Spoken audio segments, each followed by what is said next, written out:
Welcome to episode 2 of DTLA, a podcast about the past, present, and future of downtown Los Angeles. I'm Danielle Wolf, one of your co-hosts, and I'm here with my other co-host, Éloi Gérard. Thank you, Danielle, for introducing the podcast again. Yes, very happy to be here again. Yeah, we had a great time last week, I think. I hope everyone listening found it really interesting and enjoyed getting to know us a little bit and why we want to do the podcast.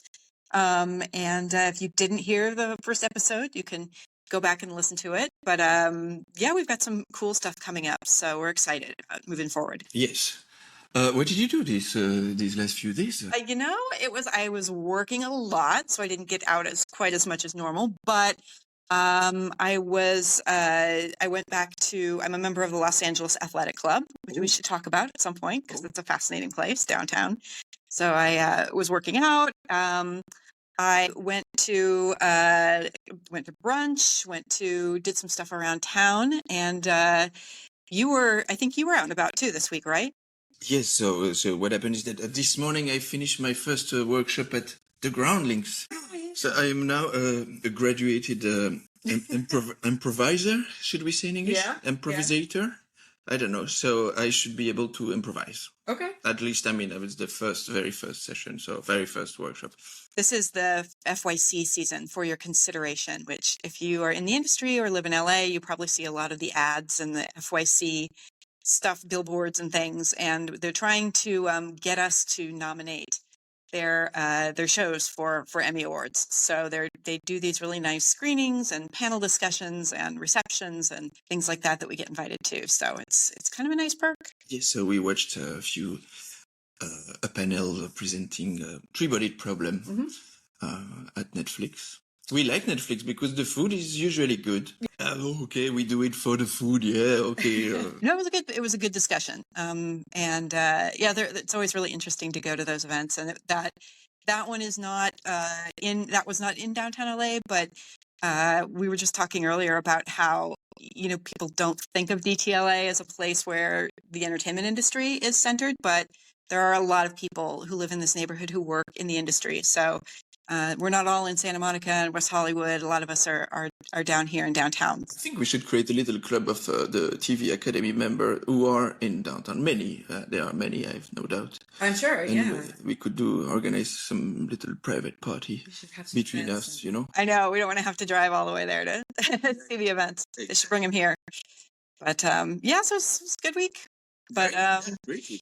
We have a really cool episode this week. Maybe we can kind of give a little preview, and then we'll dig into our topic. We are talking about the Biltmore Hotel, which is one of the coolest places in DTLA. It's really interesting, and it's a place we love. So we thought we would do our second episode about something that was really, kind of a fascinating part of the history and present of the neighborhood.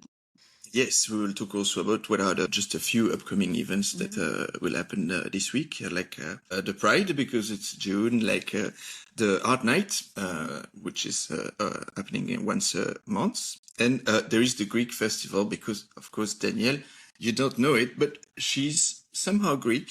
No, she's not Greek, but she speaks Greek. I speak Greek, and I've spent a lot of time there lately. So, yeah, we'll dig into some of the cool neighborhood stuff in a bit, but let's talk about the Biltmore a little bit. Well, when we were talking about what we wanted to focus on in the second episode, that was something that came up right away, and that we both went, yes, let's talk about that, because it is something that it's about 100 years old. A lot of the history of Los Angeles is there, but it's also still a thriving, very nice, both hotel and event space, and there's bars and restaurants, and it's been in the heart of downtown Los Angeles for decades, and it's still very much a part of the neighborhood, and it has a lot of really fascinating stories associated with it. So it's one of those places that's easy to kind of geek out about if you love the neighborhood.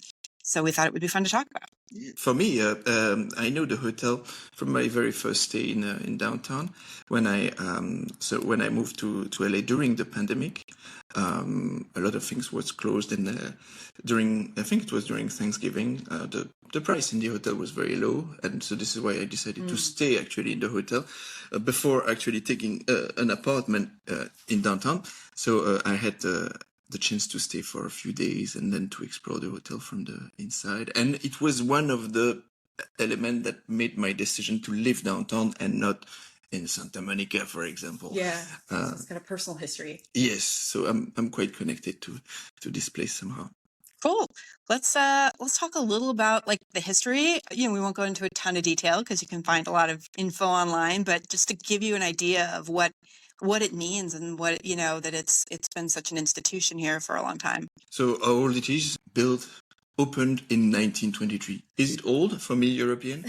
No, but Not so old. Yeah. But yes, the hotel celebrated its 100 years last year, isn't it?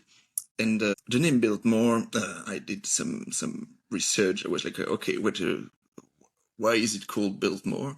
And it's actually coming from the Biltmore estate, which is a kind of castle that was built in the 19th century in the East Coast by the Vanderbilt family. So for those who are abroad, the Vanderbilt family is one of the founding family of the United States. So very rich, successful people, more East Coast. It was the name of the estate, and I guess to look a bit cool and rich and luxury, they stole the name from that, and they built a hotel chain, which is named with the name Biltmore.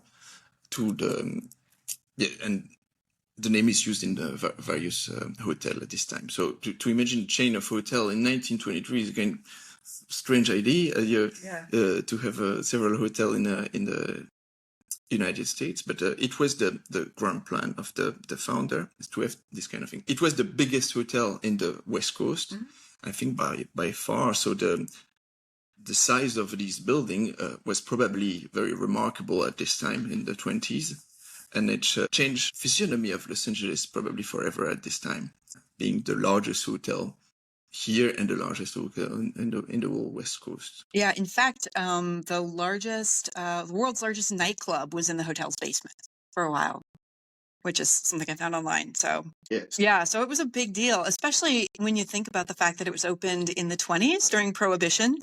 When the alcohol was illegal in the U.S. for about a dozen years. Such a strange. I think it's still illegal for people who are under 21 years. Why not drinking earlier? But yeah, so it was to open a hotel where that would have restaurants and a nightclub and all of that with when alcohol wasn't legal was sort of interesting. But they got around some of that by having a speakeasy in the hotel, including a secret door that they would like sneak out of when the police came and raided, and then also celebrities would use it to avoid the paparazzi. So, and you can see the door that on a tour that's given by the LA Conservancy of the Biltmore, which is great. We'll put a link to that in the show notes. Yes, I still don't understand how the cops at this time were never really discovering this speakeasy. They were super dumb or what? Yeah, or maybe paid off. Or there was probably corruption already at this time. In the 30s, the hotel was very known to be the center of the LGBT community, Fascinating. So yes, there was a bar called the Grant Avenue Bar, which was the place for the gay community. I don't think that in the 30s or 40s we were using the word LGBTQ and other letter plus at this time. So it was probably gay lesbian community. But it was one of the main center. So which was, it's cool to imagine that it was already like a very liberal city in the 30s and 40s. And then after everybody moved to WeHo. Yeah, it kind of moved away with a lot of the population as it moved west, and the city built out west. But and then in the 40s, probably the most famous unsolved crime in Los Angeles had a connection to the Biltmore, which is the Black Dahlia murder. If you are, a lot of people have heard of this. It was a young actress named Elizabeth Short who was murdered, and they never solved the murder. It was particularly grisly, so it got a lot of attention. And she was someone who was sort of partying with the local, politicians and police and kind of the bigwigs of the city. So her murder was kind of a big deal. The last place she was seen alive was the Biltmore Hotel. the night of her murder. So she is also someone who supposedly still haunts the hotel. They said that her spirit has been seen in the lobby and then on the 10th and 11th floors, I think. Danielle, do you believe in ghosts? I don't know. I mean, no, I'm more of a, science person, but on the other hand, who knows?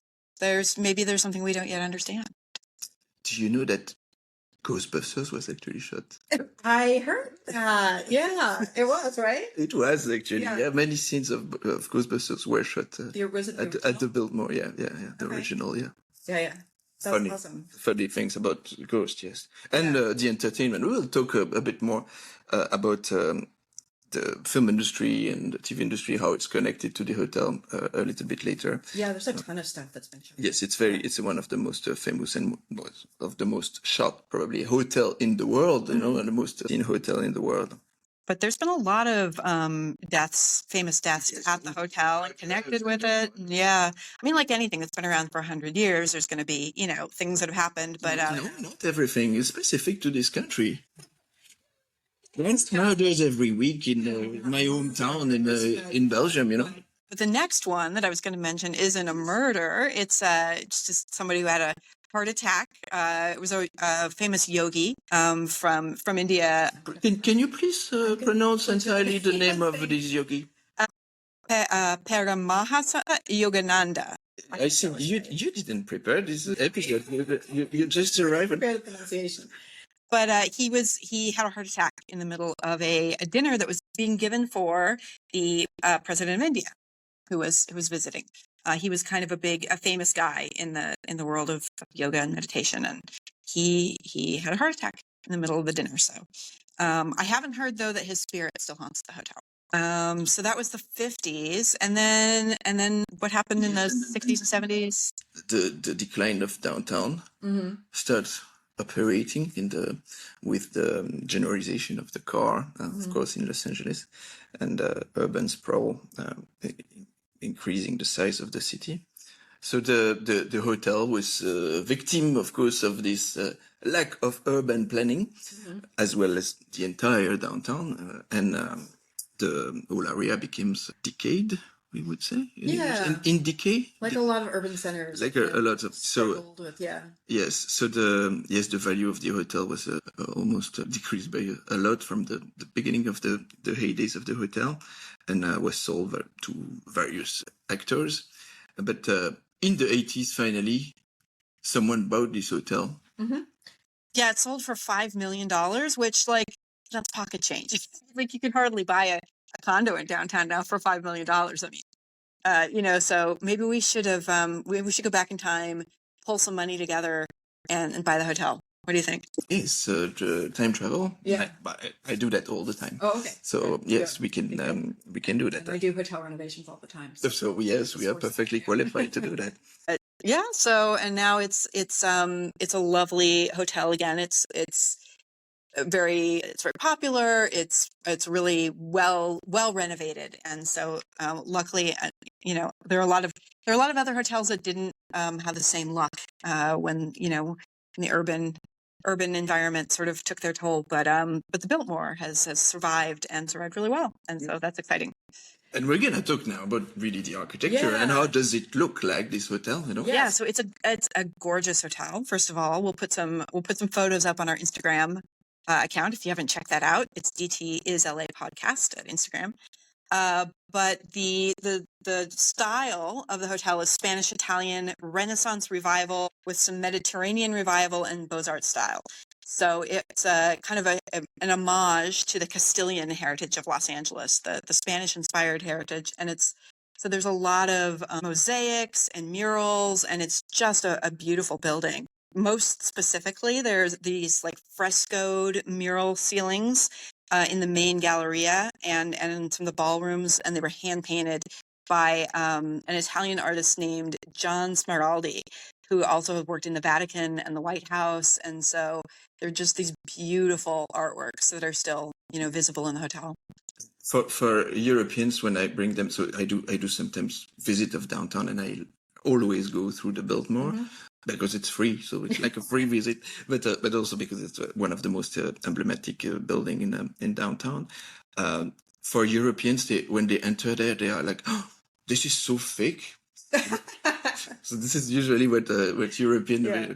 and it's true that the style is a kind of exaggeration of everything European, so Spanish, Italian, Baroque, it's always a little shock for Europeans where they're, how strange is that? And of course, for us, we need to categorize things, so we need to be able to, this is Gothic from France, or this is, and when we look at that, we are like completely lost of what is these things, because it's a mix of different style from traditional architecture. Well, I think it says something too about Los Angeles's ambition at the time in the 20s, where it was, still a growing city in a lot of ways. It was very much eclipsed by the cities on the East Coast and Chicago. And so there was this idea that they had to aspire to something European or something older, or something more traditional. That, I think Los Angeles has found its own style since then. But a lot of the buildings that were built around that time have this sort of aspiration to be something grander from, the tradition of somewhere else.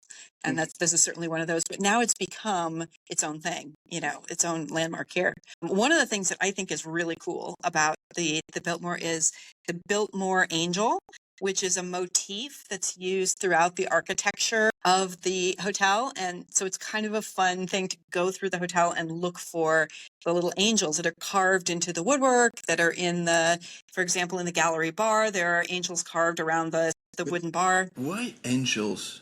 I assume because Los Angeles, city of angels. No. I assume. I knew, of course, I knew, yes, we are in the city of angels, so we have to put angels everywhere. Yeah. And they are protecting us from it's gangsters and others. yeah. But yeah, if you walk through the hotel, you can do a little scavenger hunt for the angel images that are throughout the architecture. So let's talk about the places that you can go in the hotel. On that note, you can go to the bar. There's a bar off the Galleria. It's called the Gallery Bar, and it feels very much like a historic 1930s old Hollywood sort of wooden bar with the angels, among other things. And it's a really nice kind of chill, like escape the hustle and bustle of downtown place. So I like going and just sitting at the bar and kind of watching the people come through. It's an amazing ambiance. Yes, it's back in time in the 20s here. Everything is exactly the same there. Yeah. And the uniform of the guy is also like reflects these good old days. It's quite cool. Yeah. Yeah.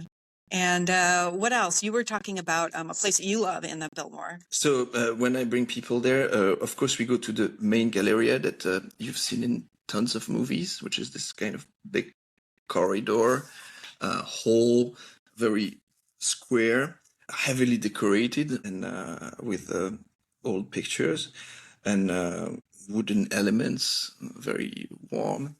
It's very very unique to LA and to this place you've seen in many films, and you would be yes, this is this corridor that I've seen so many times.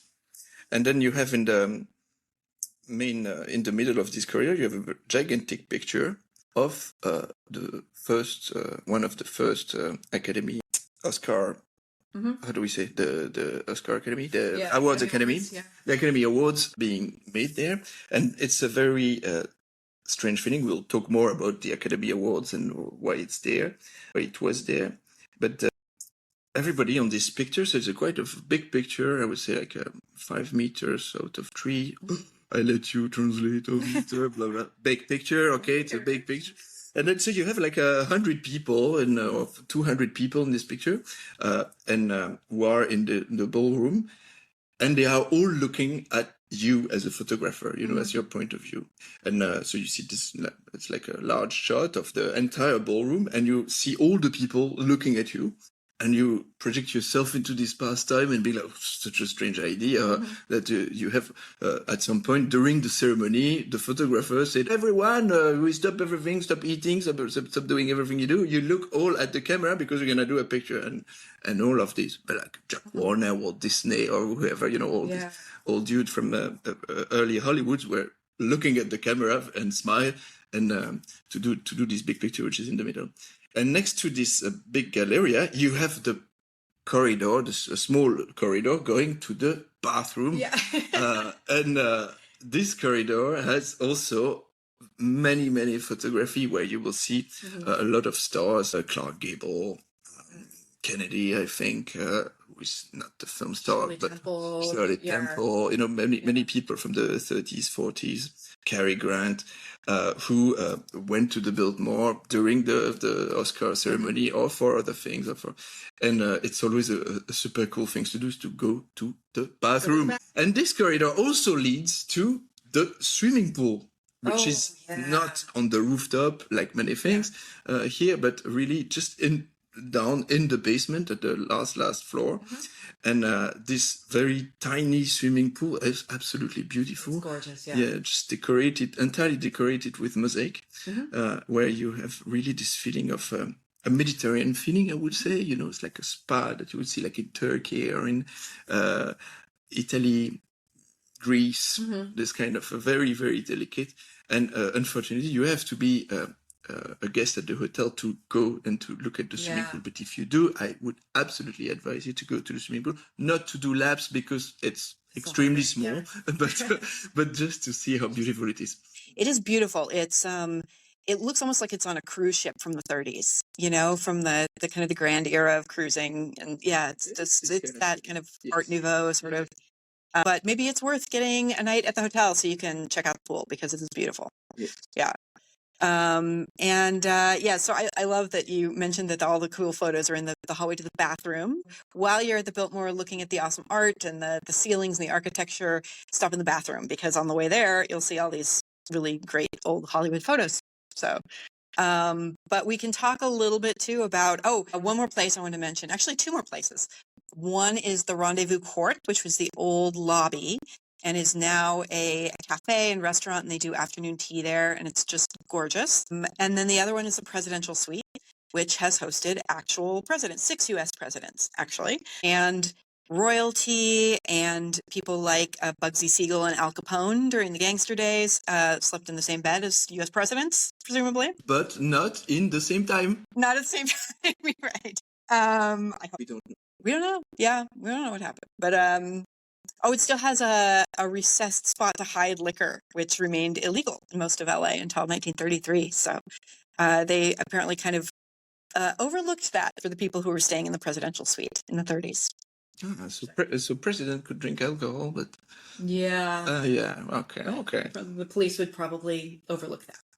Looks very easy Yeah, so those are all the, not all the cool places, but a lot of the cool places in the Biltmore. Yes. And then there's also a lot of awesome things that have happened there. So you mentioned one of the early Academy Awards ceremonies.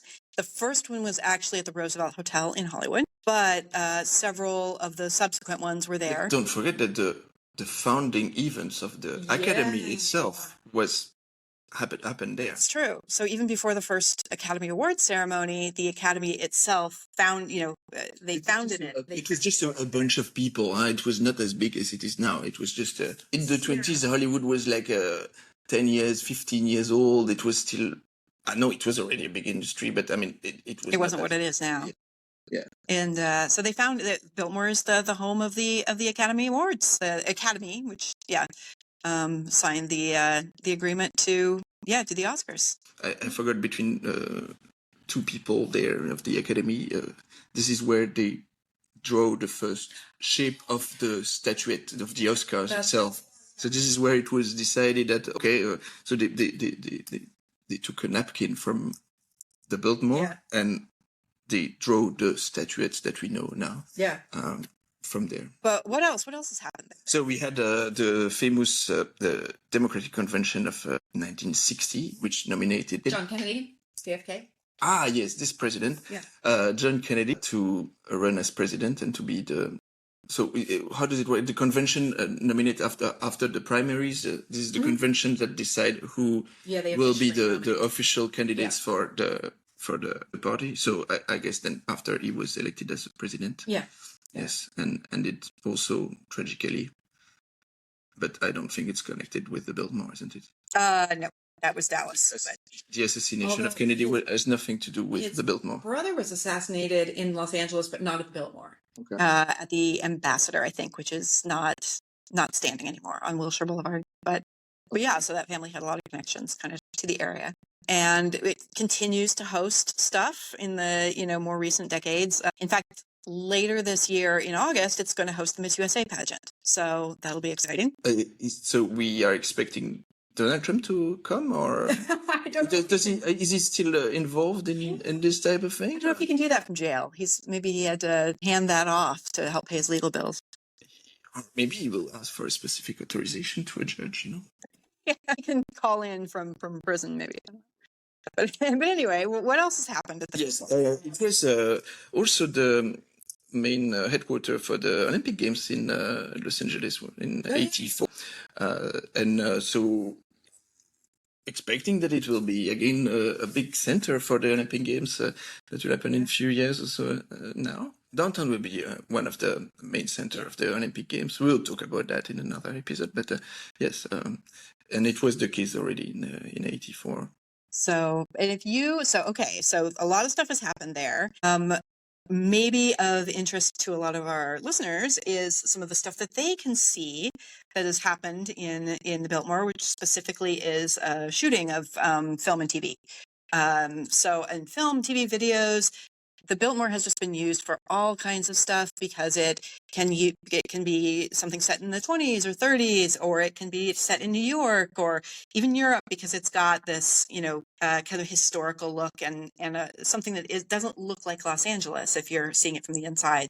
You saw a couple of things I think that were fun. Yes, it's one of the most shot hotel I think in the world. So you would have like very famous film. I have a list in front of me from the Beverly Hills Cop.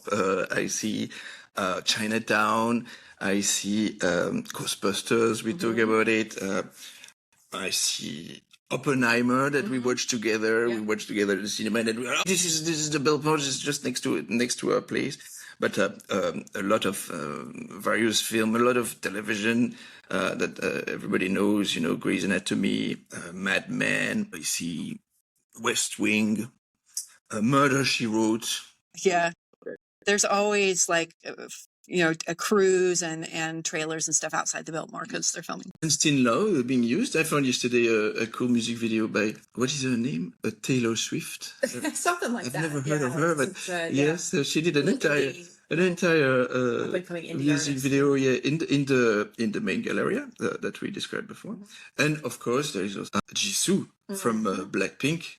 Yes, okay, I lived in Asia for 10 years, so I have kind of a understanding of K-pop. Yeah. And there's a music video of the song is called Flowers, where she's doing this strange gesture with her hands that nobody can see because we are doing an audio, sorry. But that has been almost entirely shot there too. That is very cool. So still now we see shooting there probably every 2 months there is a big shooting. Yeah, there's always like a crews and vans and stuff parked outside for some sort of production. But no, so that is kind of our overview of the Biltmore. And if you live in LA and haven't been there, what are you waiting for? Come down and check it out. And if you are coming to LA, as a tourist or for work or whatever, it's a fantastic place to get a sense of the history and the neighborhood and just have that connection to all sorts of things that have happened, both locally and nationally. So it should be a priority to one of the first things to visit if you come downtown, with Broadway and some other things. But it's like Definitely check it out. Top 5, easy.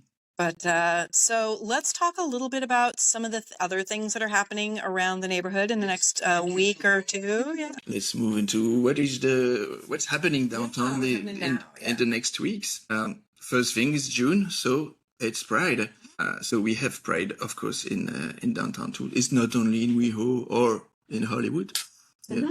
Did you notice, by the way, that the route that they're gonna take for the parade has the shape of a rainbow? I didn't notice that. How cool is that? How cool is that?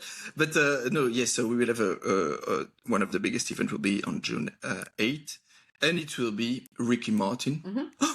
I know. Isn't it a kind of an idol that we want to see for the for the Pride, isn't it? At LA State Historic Park. I think LA State. This is the park that we in Chinatown that we It's call. on Spring Street. Yeah, on Spring Street. Yeah. Yes, in this big space.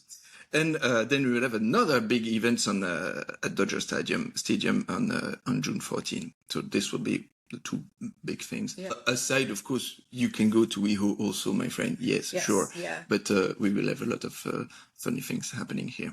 There's also this coming Thursday, which is probably about the day after this episode will go up.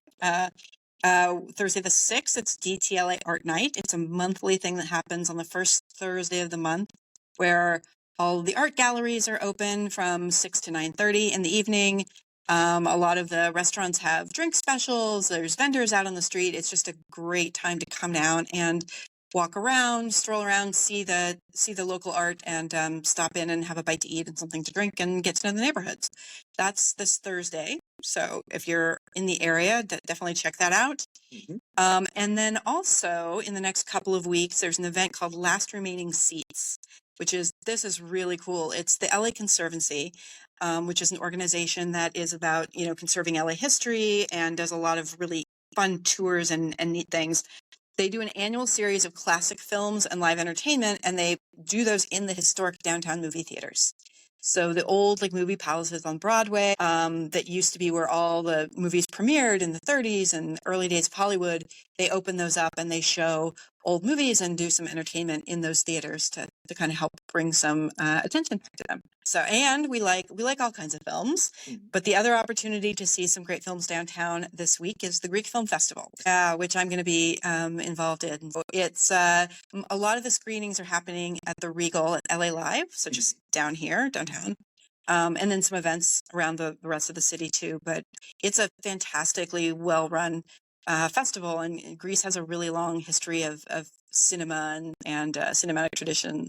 Yorgos Lanthimos, of course, who won the Oscar this year, is Greek. So maybe come on down to the Greek Film Festival and you'll see the next Lanthimos. And there's some great panel discussions and maybe you are doing something there. You are in a panel or something. I'm not in a panel, but I'm going to be at a lot of the events and just I'll be around. So. If there's a bar, I am there. Okay, well, there's definitely bars. But so that's kind of there's a lot of stuff going on in the next week or two downtown. So definitely a reason to come down. I think we're good to go. Yeah, I think so. We thank you so much to everyone who's listened to the first couple episodes. If you haven't, you can subscribe and leave us a comment and leave us a rating. Do not hesitate to leave a message on Spotify where you can suggest any topic or things that you want to know about downtown. We would love to hear, of course. And definitely check us out on Instagram. It's DTIsLA Podcast, where we'll put up some pictures of the Biltmore so you can see some of the stuff we're talking about and links in the show notes and also on Instagram to some of the events and stuff. Absolutely. So you can find those easily. Yeah, okay. Well, thank you, Danielle, for this new episode. This was super interesting, yes. So, all right, we'll see you next time. Thanks so much. See you guys. Okay, Bye-bye. Bye.